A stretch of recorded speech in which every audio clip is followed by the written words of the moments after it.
Das ist Mabel die Blattlaus. Ein kleines Insekt aus derselben Ordnung wie Zikaden, Stink- und Bettwanzen. Sie alle stechen ihre Nahrung an und saugen an ihr. Blattläuse ernähren sich von Pflanzen. Sie begehren, was in der Pflanze durch Bahnen aus aneinandergereihten Zellen fließt. Sie heißen Siebröhren und bilden das Leitungssystem für die wertvollste Ressource der Pflanze, deren Saft. Der Saft besteht größtenteils aus Wasser und Zucker. Bei einigen Arten enthält er pro Liter so viel Zucker wie eine Dose Limonade. Die Photosynthese erzeugt fortlaufend Zucker und funktioniert wie eine chemische Pumpe mit extrem hohem Druck in den Siebröhren, bis zum 9-fachen eines Autoreifens. Zum Fressen benutzt Mabel ihren Stechrüssel, eine lange, flexible Nadel. Sie zwängt ihn langsam in das Gewebe zwischen den Zellen der Pflanze, bis er eine der Siebröhren durchsticht. Da der Saft unter so hohem Druck steht, muss Mabel ihn nicht einmal aus der Pflanze saugen. Sie öffnet einfach ein Ventil in ihrem Kopf und der Druck befördert den Saft durch ihren Verdauungstrakt. Was aus ihrem Hintern kommt, erfahrt ihr später. Klar ist jedoch, dass Pflanzen nicht angezapft werden wollen und sich deshalb wehren. Schutz bietet der Saft selbst.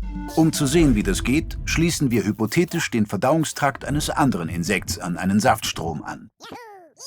Kommt dieser Saft mit den Zellen des Insekts in Kontakt, lässt sein hoher Zuckergehalt das Wasser durch Osmose aus den Zellen austreten. Genau wie Salz bei einer Nacktschnecke. Je mehr Saft durch das Insekt fließt, desto mehr Wasser verliert es. Schließlich schrumpft es zusammen und stirbt. In Mabels Darm befinden sich jedoch Unmengen des Enzyms Sucrase, das 2 Moleküle Saccharose in ein Molekül Fructose und ein Molekül dieses Trisacharids umwandelt. Mabel verbrennt den Fruchtzucker zur Energiegewinnung und das Trisaccharid bleibt übrig. Aber wie hilft ihr das? Je mehr Zuckermoleküle im Pflanzensaft gelöst sind, desto mehr Wasser kann er ja aus Mabels Zellen saugen.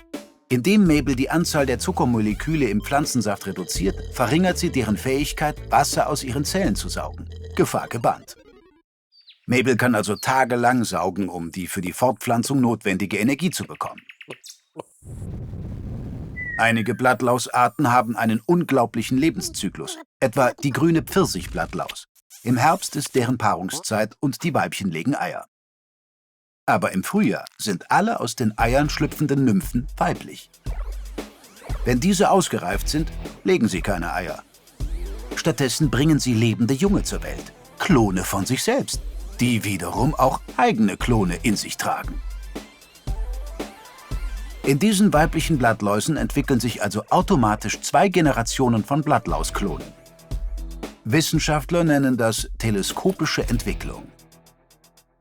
Das bedeutet, dass sich Blattläuse rapide vermehren. Pro Saison kann es bis zu 20 Generationen geben und das bedeutet viel Blattlauskot. Mabel kann alle 2 Stunden ihr Eigengewicht an Kot ausscheiden. Mit dieser Produktivität gehört sie zur Weltspitze.